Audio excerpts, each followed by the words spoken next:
তো hello guys, আজকে আমি বানাতে চলেছি এই যে টোটোর মোটর ওয়াইন্ডিং অলরেডি কমপ্লিট হয়ে গেছে। এখন ওয়ারিংটা যে কানেকশনটা সেটা আমি এখন জয়েন দিচ্ছি, সেটা আপনি দেখুন। হ্যাঁ, এইগুলো যে আপনি যে দেখতে পাচ্ছেন এটা কি বেস্ট কানেকশন হলো। আপনাদের যদি আপনার কানেকশন দিতে যান তাহলে আপনাকে সব থেকে বেস্ট কানেকশন হলো এই যে গ্যাসের ওয়েল্ডিং বেঁধে। এতে কী হবে, যত মোটর হিট হোক গরম হোক কিন্তু তারটা শর্ট করে ছুটবে না। আপনারা প্রায় এটা দিয়ে চেষ্টা করেন, যেহেতু সব টোটোওয়ালারা খুশি থাকবে, ভালো লাগবে ওদেরও, কি যত মাল লোড নিল মোটর হিট হলো কিন্তু তারটা ভিতর থেকে পুড়বে না। প্রায় আপনারা এরমই করবেন। আপনি দেখেন, দেখতে থাকেন কীরকম মনে হচ্ছে আপনাকে। ভিডিওটা আপনার সঙ্গত থাকেন, আপনি লাইক কমেন্ট সব করবেন, অসুবিধা নাই।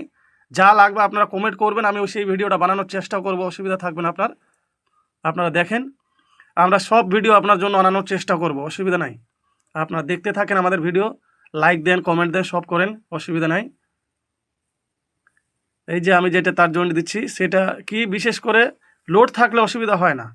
আর নর্মাল যেগুলো আমরা শোল্ডার আয়রন দিয়ে জয়েন দিই সেটা কি লোড থাকলে অটোমেটিকলি তারটা ছেড়ে দিবে। ছেড়ে দিলে কি আবার মোটর ওকে খুলতে হবে বা ঠিক করাতে হবে, আবার যায় কোথাও যাবার 500-200 খরচা হবে। তার জন্য সব থেকে বেস্ট আপনারা পারলে এইটাই কাজ করেন, গ্যাস ওয়েল্ডিং দিয়ে। সব থেকে বেস্ট, জীবনে কিচ্ছু হবে না, লাইফ গ্যারেন্টি একদম। আচ্ছা, লাইক কমেন্ট শেয়ার করে দিন।